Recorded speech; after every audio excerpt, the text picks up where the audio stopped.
Hey guys, how you going? It's VaulSC here. We're going to take a look at the third game from the ITS event I was at last weekend, the Call to Arms event, in which we used Soldiers of Fortune, the event where you are allowed to take up to 75 points worth of mercenaries not normally available to your faction in infiNity, but at the cost of 1 SWC. As you guys already know from the coverage so far, I'm running vanilla Aleph, and in my first video giving the overview of the tournament, you can see which lists I am playing. Now, going into the third round, I've achieved a major victory and a minor victory, playing against another opponent who's yet undefeated, and the mission will be Show of Force. This is a mission where you can get additional objective points by having a tag, and it must be a tag in base contact with the central objective. If it's not a tag, you don't get as many points. Now, as I discussed in my intro video, I have designed a list which is very specific to this mission, and hopefully that particular list and the strategy around it will come to shine in this one. So, I have Scarface, and in that list is also a Mark II proxy with Assault Hacker, and the plan is to wait for my opponent, who is very likely to have a tag, to come into the center and set up next to that objective in range of my Assault Hacker very late in the game, and to hit him with a total control ARO, or simply attack him with a total control ARO so that he's no longer holding that objective because I will control his tag. Now, we're about to see how that plays out in an actual game, in a real tournament game where pressure's on and it actually matters. The game you're about to watch is a game that will be less about the play-by-play. I'm still going to show it to you anyway and go through every detail, as I always do, but more about that overall sort of idea and strategy of, getting the other guy's tag with the hacker. Thinking about it a bit more, I have a couple of general thoughts, and first of all, that is that you probably shouldn't sort of rely too much on a tag to go for the mission. It's a bit of a safer approach, just do it the normal way and sort of give up those extra objective points.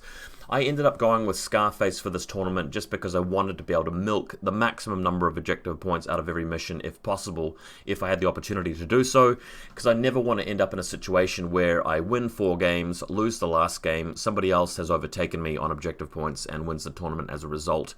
It's very easy to lose 1 out of 5 infiNity games, even if you are the best player at the event, because there's so much luck and variance in there. So that's the thought. Also, if you're going to use an Assault Hacker in hidden deployment in this kind of way, it only takes, an opponent who's gone up against that once for them to be wise to it and for them to check for it and for them to figure out what you're going to do.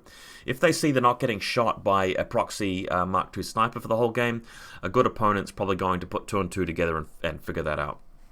So we'll see what actually happens in this one. On to his list, the Oyuroi Lieutenant with APHMG. He's good, but not good enough. I think he works in the context of this list. I've played against this particular type of list a few times before, and I've never been a huge fan of it, but it can win, and it definitely does beat up on weaker players, and there's definitely a time and place for it. And if there ever was a time and place for it, it would be this mission, because the Oyuroi can actually advance using stealth, can't actually get hacked, which could be a problem in this game. Also has crazy koalas, so if the proxy's coming out of hidden deployment to hack it, and there are koalas nearby, she's going to get blowed up. So this, I'm looking at this and going, yeah, I hadn't thought of that one, did you, VaulSC? So there's that. Damaru Tanko Link Team, I love that the Damarus are nice and cheap, exactly what they need to be. Chain rifles to defend the JSA position. EM grenades, fantastic. Best profile for this sort of setup, in my view. You want the missile launcher there, because otherwise why bother having a mass link team? You want to be able to capitalize on that. I don't know what profiles he had for the other 2 Tankos. I'm going to assume it's some combination of Blitz and Flam and Spear, but they didn't really play a role in this game in terms of their arsenal, so it doesn't really matter.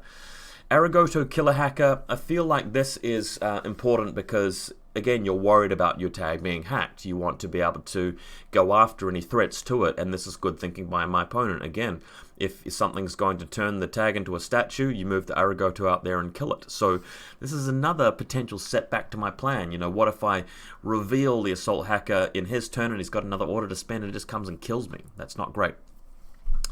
Ryukin, just because you want something to be able to go out and attack and throw away, so fantastic choice for this list. Yuriko Oda is a bit of an eyebrow raiser. You could just go for the Tokusetsu Engineer and just take something else on your list, which is more expensive. I wouldn't take her, but I can understand why you might want the Mine Layer profile just to back you up. Normally she's better in the Kaisotsu Link team, but I can understand taking her by herself. Basic Minesweeper, nothing wrong with that, and a Yao Zhao to go along with Yuriko Oda. Possibly just so that she can repair the tag and also bring one of the Tankos out of isolated or immobilized state or something like that on the other side of the battlefield. Okay, so as I said, this game's going to be more about the general sort of what happens when, tag meets Assault Hacker, but we'll talk about what happens in the lead-up, because the lead-up does matter. There are other factors now. There's the crazy koalas, that extra hacker. There's the fact that the tag's got stealth. I've got a tag. Is my tag going to make it out there? Let's find out what happens.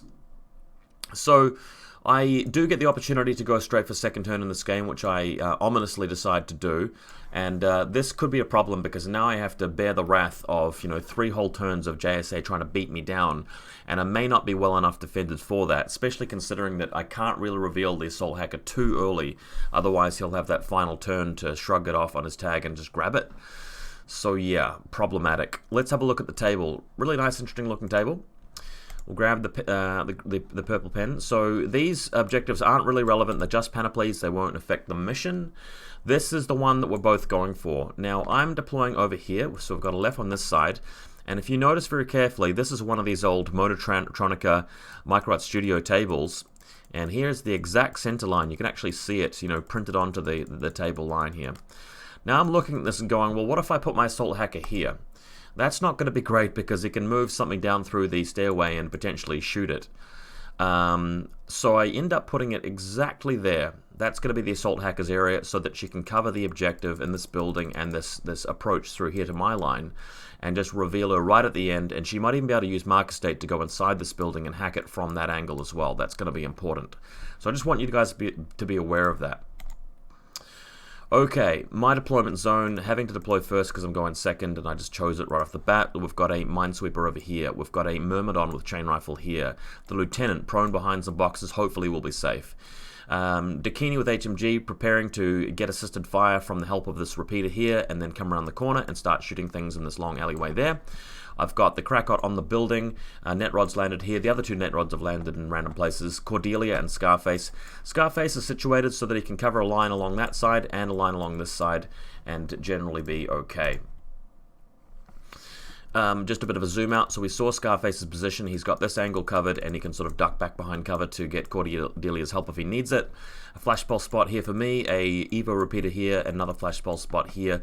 I've sneakily put my Naga sniper there just to cover the mid side of the table, and it's going to help me if he moves his bike through past that line there, or through here for that matter. It's just that this one will be a bit too close for comfort in terms of range bands, and then my Naga boarding shotgun out in the middle. In fact, I think that's a Ford Observer. So here's a bit of a clearer shot. So you've got another net rod scattering further afield, Krakot on top of the roof, and the Naga out midfield there as well, Mark Estate. On my opponent's side of the table, his extreme right-hand flank, he's got a baggage bot just hiding around with a pal bot nearby, Yao Zhao. There's a camo marker out here, because that's, I think, a mine placed by this thing, I think.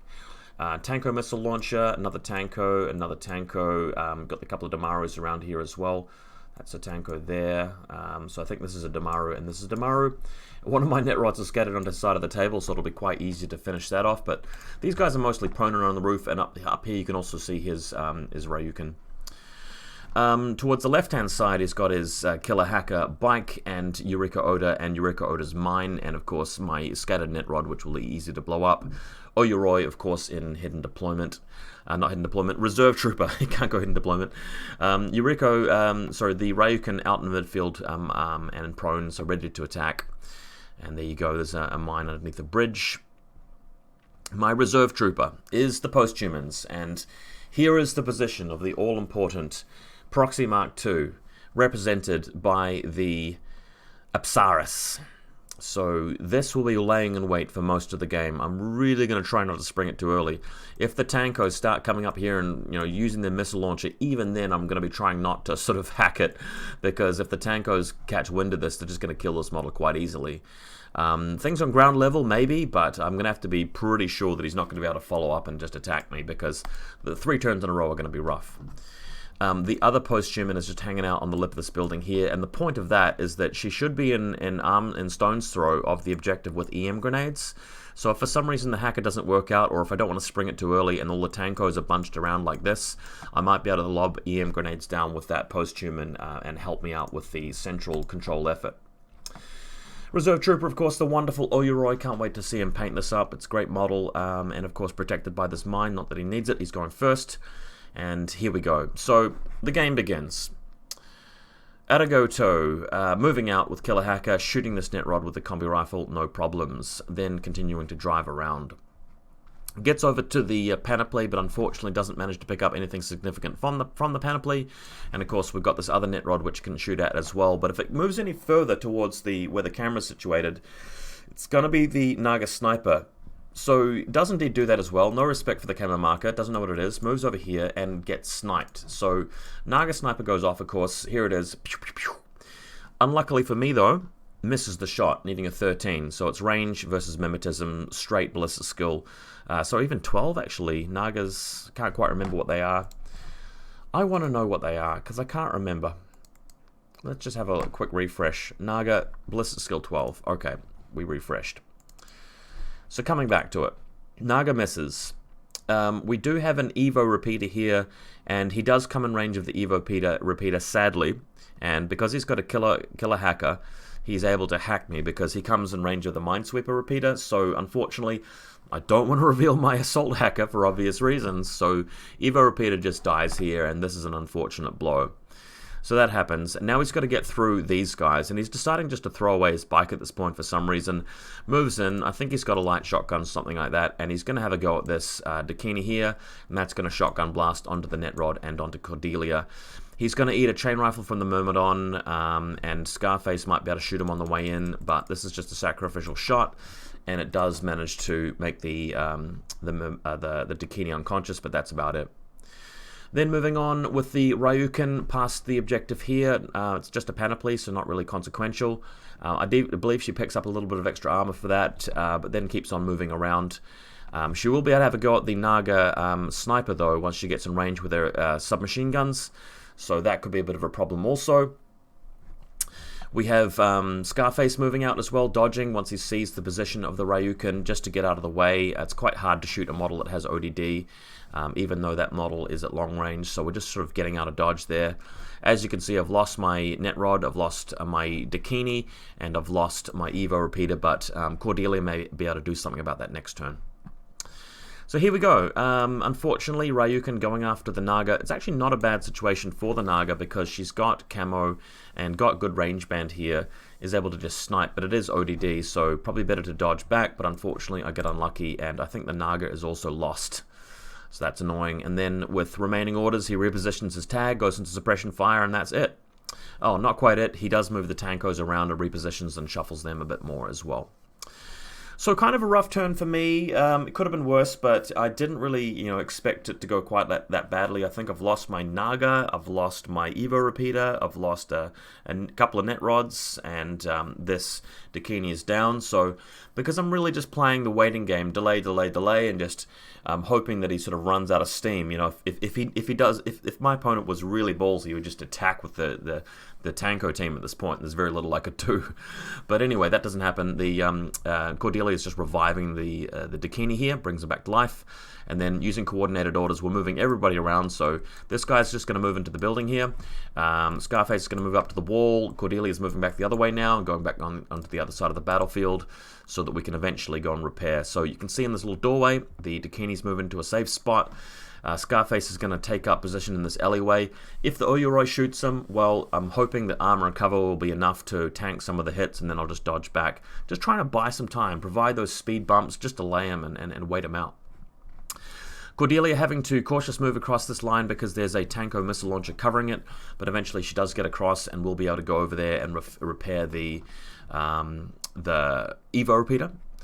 We also have a Myrmidon now moving out from Group 2 into this direction, is able to use this building here to mostly cover her from the line of sight of the Tanko. Cautious moves may be needed, but this plan is actually abandoned and I decide to move her back. Repositioning the models on top of the roof a little bit, but nothing significant.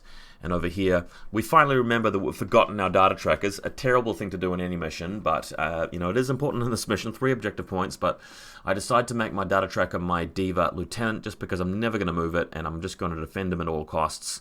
And my opponent chooses Yuriko Oda as his data tracker. I feel like this is a mistake. So let's talk about it. You know, you're having to do this retrospectively, and realistically this should have been done as of deployment. But he's made Yuriko Oda the data tracker, and I think this is bad. I believe you should make the data tracker one of the Domarus, because the Domaru has the opportunity to sit back. You've got 2 Domarus, so one of them can be the point man for throwing the EM grenades or attacking or whatnot, and the other one can just sit there providing the link team bonuses. And it's very unlikely I'm going to kill it. Whereas Yuriko Oda is a bit squishy. There's a small chance I might be able to flank around and kill her. And if I do, that is a swing of 3 objective points, which is more than the amount you get for just army kills. So I feel like this is a little bit of a mistake here. Okay, my opponent now, it's his turn, moving out with the Oyuroi, moving to a position where he's going to be able to come into this wall here, take up position there, and fire his AP HMG at good old Scarface. This is turn 2, and look, I'm happy that this is happening. I want him to attack Scarface. I want him to have a bit of fun there, play around, feel like he's doing something, and hopefully get to the end of the turn where I can consolidate a little bit more, leave him with 1 turn left. I know that in his final turn he's going to feel like, and this is getting into the mind of the opponent, in that final turn he's going to feel like he needs to move his tag onto that central objective and set everybody up. And that's hopefully when the trap will be sprung. Okay? So here he goes. Oyuroi moving in, firing at Scarface. Scarface loses the face-to-face roll. Panzerfaust doesn't land, takes some hits, takes some wounds, fails the guts check deliberately, pulls back, and you know, that's maybe 3 orders spent from the Oyuroi already. Unfortunately, though, he decides to move with the Ryukin, who's a bigger threat, because that can actually remove orders and actually kill cheerleaders. He comes down the ladder, and feeling like the Naga's going to die here, just placing a mine, just because it's more important that I try and remove the Ryukin so it doesn't attack the backline with the Evo repeater, the flash pulse spot, Cordelia, just rip them up. So trying to slow him down with this mine here. Ryukin moves out after shooting the Naga as it's laying the mine, and then is going to be trying to get out of the way of this mine, and breathing a sigh of relief here as the mine does kill it. So this is a bit of good luck on my way, although to be fair, you know, a little bit of bad luck in the sense that he gave me a free shot with my Naga earlier that I missed, and you know, the bike did a fair bit of damage where it may not have done too much damage. Yeah, I don't know. I mean, the game's been pretty straight up so far. For some reason, deciding to move out with the Tankos even more and just not feeling happy with it. They're getting restless at the moment, and that's the problem with 10 order lists where you don't have a lot of fast attack throwaway pieces. If your opponent just hides from you, you can't really do very much, whereas if you just charge in there, you may lose them for some reason. My opponent may not have been able to make this assessment, this particular evaluation, but I feel that in this player's shoes that if the game's going this well for you, and if you've got 6 or 7 orders, maybe just, you know, move them down from the building and charge. Just run over there and just bash your opponent, kill their lieutenant, get Scarface in close combat. There's very little you're going to be able to do. And if he'd done that, I would have been in a world of trouble. Instead, though, moving Yuriko Oda up here to help defend the Oyuroi, just moving up. And again, she's the data tracker. Watch out. You know, you don't want to lose her. A lot of points, you know, tied up with her. She's coming up and hanging out on this little corner here with the crazy koalas there to defend around the back flank. So then it comes to my turn after he's finished spending all of his orders, you know, just getting into position. And I'm thinking and I'm thinking and I'm thinking and I'm going, okay, I'm losing this game. I have to really hope that that assault hacker is going to pull through for me at this point, because if something goes wrong with that, I'm going to lose. Like, I'm just losing models every turn. He's got a stronger army than me, and it's going to be way too hard to move Scarface out onto that objective and beat the Tankos. It's not going to happen. I was thinking about using the Myrmidon to throw smoke onto the objective and move Scarface out there, but it's not a matter. I'm not going to be able to dislodge anything that's on it, and he's winning on objective points right now in terms of army kills right now. So I'm thinking, and I'm thinking, and I'm thinking, I'm going, okay, if I spend command tokens to move orders from group 2 to group 1 and consolidate a nice big order pool, I can move the Myrmidon around this side, keep moving around here. I might have to cautious move against any Tanko shot that could come through from that angle. But the thinking is that, at the very least, I can detonate some of the crazy koalas. If that happens, it's going to be easier for my assault hacker to kill the Oyuroi at the end of the game, or possess it, I mean. If the Oyuroi's in the middle and has two or even just one crazy koala there, that assault hacker is going to have to reveal and then dodge and hope it lives and then start the hacking effort, and that could easily go wrong. So at the very least, I'm going to try and do that. Secondary objective with this run is to kill Yuriko. You know, she's worth 3 objective points, and if I'm really lucky with my dodges and smoke throws, I could get her into close combat and eliminate her. The third point of thinking here is that if I can get that Myrmidon into close combat with the Oyuroi, I might even be able to slow him down so much that he doesn't even get into the middle of the table. He's more likely to kill me in close combat, even though he's not as good at close combat as the Myrmidon is, just because he can keep tanking the saves and eventually win. That's likely he'll beat the Myrmidon. But if he runs out of orders, he might not be able to get it there, and I might not even need my assault hacker to actually hack him in the middle. So it's interesting, and if I get absurdly lucky, the Myrmidon just beats the Oyuroi and kills it, and I win on army points killed because he's worth so much. So that's why I'm doing this. Myrmidon eventually gets to this point, throws a smoke grenade here. She does have to shoot one of the crazy koalas with a pistol at medium range, but that works, and the crazy koala goes down, so I don't have to dodge it. But although Yuriko's in suppression fire here, the smoke does go down, and with this, I'm at long range here. That's about 9 inches. But now when I move through, I am going to have to pass a dodge check, as this range is more like 6, and the crazy koala is going to go off. So attempting it, doing my best to dodge. Crazy koala comes around. Luckily, she survives, because I've got a dodge check, and if that fails, I've got an armor save, and luckily one of those 2 rolls goes right, and she lives. So Myrmidon, definitely above 50% chances of surviving. It's not super lucky that she nails it, but it's a bit risky.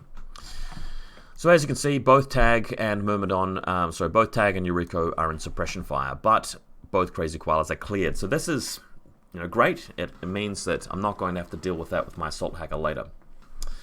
Then I move into close combat with Yuriko. I'm a Myrmidon. She can't use the suppression fire because I'm in smoke the entire time. And Myrmidon versus Yuriko, definitely in the Myrmidon's favor. And I do out-fence her and cut her up with the sword. So 3 objective points go on the board for me. And he's going to have a hard time killing my data tracker because it's tucked away somewhere. He's going to want to use his orders to go into the middle of the table rather than after the data tracker, so that gives me a leg up. Basically 2 orders left here, and what I'm attempting to do is get the tag. So I think I'm having to spec fire a grenade first and then go into close combat with him. But the main thing is that the Myrmidon does in fact get there. So we go over to his turn, and he's starting the turn with Yuriko, the bike, and the Ryukin down, giving him 7 orders, I think, plus a lieutenant's order. And he's got to start the turn in close combat with the Myrmidon. Having a look at the Oyuroi really quick, he's CC 21. I think the Myrmidon is the same. Let's have a quick look. Where is it? I've opened up the wrong list, actually. We need to go to Aleph 2. Myrmidon, CC 21 as well. So it's even Stevens there, but the Oyuroi has martial arts level 1 and the Myrmidon has martial arts level 3. So Myrmidon basically getting +3 to dice. Sorry, that's not the case. Myrmidon goes up to CC 24, back down to 21, whereas the Oyuroi is just at flat 18.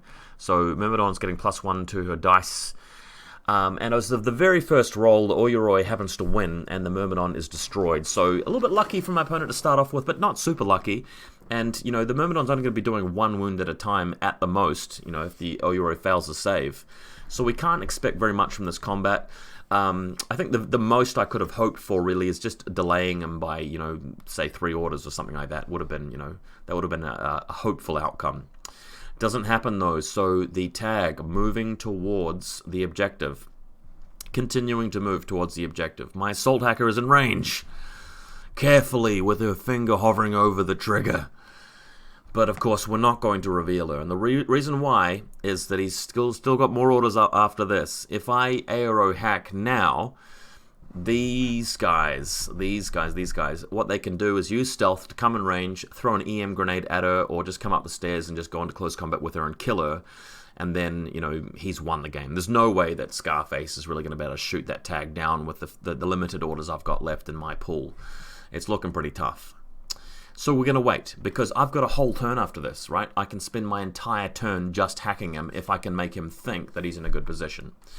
So he's moving out and he's scrambling the Tankos and the Damarus, and they're all sort of scattering around and defending. And there's this guy in range, you know, with his EM grenades and stuff, but eventually we get to the final order of his turn, and he does the one specific thing that I was just hoping he would do. And like, I love how players, you know, tend to do this, and that is just to save that last order to go on suppression fire. And of course, that's the perfect moment to respond with a total control hack from your proxy Mark II assault hacker, because it's a long skill and he can't reset. So you just get a single arrow, willpower 15. If it hits, he's got to make 2 BTS checks and beat the damage of it. Otherwise, he's hacked. And that's exactly what happens in this game. So he ends his turn with me controlling the tag. So game over. Now, a very important point that I need to discuss with you guys, and that is that I got the rules wrong on a very important point here. I said to my opponent, look, I now control the tag. It counts as a friendly trooper for me. The scenario says that if you control the objective with a friendly trooper, you get these points, and if you control it with a friendly trooper that's a tag, you get more points. And, you know, the criteria is met there, so I actually get tons of points there. I get 3 for killing the data tracker, plus another whole bunch of them for, you know, controlling the objective with a tag. I don't even need to spend any orders. So we write down on the score sheets that I've got a major victory as a result of that. Hand it in, that gets put into the computer. Realize afterwards that I am dead wrong about that, like absolutely, you know, failing to understand the rules, because it actually says that possessed is a null state. It's a null state, and the scenario says that to control the middle objective, you have to be in a non-null state. Like, you're not allowed to be unconscious or dead or sepsitorized or possessed in this case. So that would not have worked. I still would have won, okay, but it would have been a minor victory, not a major victory. So they're very important. That's the kind of thing that can affect a tournament outcome. I know you guys are going to probably watch the next 2 videos and sort of see what the end result of this tournament is. I promise you that the end result is not affected by this particular outcome, but it could have been. So that was lazy on my part. Won't do that again. Didn't understand how the rules work. Should have researched it a bit more, considering my whole game plan was going into that. But that's kind of bad, right? And I've put an isolated marker here, where even when I'm intending to put a possessed marker. Thing is, though, that I had an entire turn left. What could I have done with 8 orders, including, you know, using his tag for this? Well, you know, what you can do here is spend a couple of orders with the tag, moving around, just shooting the tankos, flamethrowing them or whatever he's got. Does he have a flamethrower? Can't quite remember. Yep, heavy flamethrower. So he can flamethrower them, he can go into close combat with them, he can shoot them with the HMG. If I happen to get lucky for like 4 orders in a row, bear in mind that his profile stats are reduced when he's possessed, I might be able to kill 2 or 3 tankos. And then I might have enough orders to move Scarface around, and Scarface might be able to move, shoot, or move, dodge, and get to a point where Scarface does actually control the objective, and that would have got me the major win. But we didn't play it out, because at the time we didn't know that that was necessary. So what we put on the scoreboard there was that I had not killed more army points than he did, but I'd got the main objective. But as you can see, with one full, 8-order turn and fairly decent amount of luck, I could have actually made that a 10-0 victory, in the sense that I could have actually got Scarface over there, and if I'd been particularly lucky, I could have killed enough tankos to have made it work in my favor, where I had more points left, or more points destroyed than him, I should say. So not a super silly mistake in terms of picking up on something. I mean, not knowing that it was a null state wasn't like a too serious an error in terms of what I was looking for in the rules. Like, it wasn't very blatant that I missed there, but it is pretty serious. So, I did talk to my opponent about that at the end of the tournament, because I was, discussing with other players later in the second day, and people were like, nah, dude, it's null state, it doesn't work. So, went back to my original opponent, explained that to him. He wasn't really cut up about it. He knew that, it would have been a loss either way, given the hack. But yeah, interesting game. Interesting in the sense of the sort of the theory around it and the sort of the meta of it. Not so much the play-by-play. A lot of what happened in this game was just me getting beat down because I chose a very passive strategy. In future, I don't think I'll be trying to pull this as often. With this, I don't like this mission, but if I play it in tournaments again, I probably won't even bother running a tag, and I'll probably won't rely on Assault Hacker as much. I might still take an Assault Hacker, I think it's a good idea, but I probably won't put too much of my game plan into it, if you know what I mean. Hope you guys enjoy this one. We've got 2 games left to decide the tournament. Hope you guys stick out during the week and watch them, and then this weekend, we'll be doing O12, so don't miss out on that, and then next week, I might even start discussing N4 because that's been a hot topic in the news, all the speculation about it. We'll be talking about it, so stay tuned.